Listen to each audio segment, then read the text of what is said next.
ରାଜ୍ୟରେ ଆହୁରି 2 ଦିନ ରହିବ କାଳବୈଶାଖୀ ପ୍ରଭାବ। ଫଳରେ ଆଜି କେତେକ ଜିଲ୍ଲାରେ ବର୍ଷା ପୂର୍ବାନୁମାନ କରିଛି ପାଣିପାଗ ବିଭାଗ। ରାୟଗଡ଼ା, ସୋନପୁର, ବୌଦ୍ଧ ଓ ଦେବଗଡ଼କୁ ଛାଡ଼ିଦେଲେ ଅନ୍ୟ ସମସ୍ତ ଜିଲ୍ଲାକୁ ବର୍ଷା ପାଇଁ ଆଲର୍ଟ ଜାରି କରାଯାଇଛି। ଆଲର୍ଟ ଜାରି କରାଯାଇଥିବା ଜିଲ୍ଲାଗୁଡ଼ିକରେ ବିଜୁଳି ଘଡ଼ଘଡ଼ି ସହ ଘଣ୍ଟା ପ୍ରତି 30ରୁ 40 କିମି ବେଗରେ ପବନ ବହିବା ସମ୍ଭାବନା ରହିଛି। ସେପଟେ ବଙ୍ଗୋପସାଗରରେ ଦାନା ବାନ୍ଧୁଛି ବଡ଼ ଲଘୁଚାପ।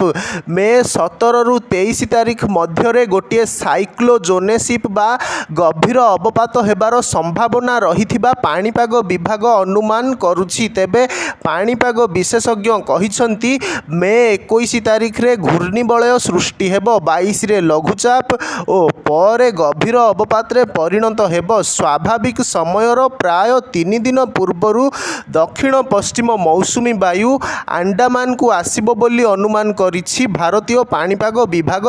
ଏବେ ଆଣ୍ଡାମାନକୁ ପୂର୍ବ ଦିଗରୁ ଆସୁଥିବା ବାୟୁ ଦୁର୍ବଳ ହେଉଛି, ପଶ୍ଚିମା ବାୟୁ ପ୍ରବାହ ବଢ଼ୁଛି, ଯାହା ମୌସୁମୀ ଆଗମନରେ ସହାୟକ ହେବ।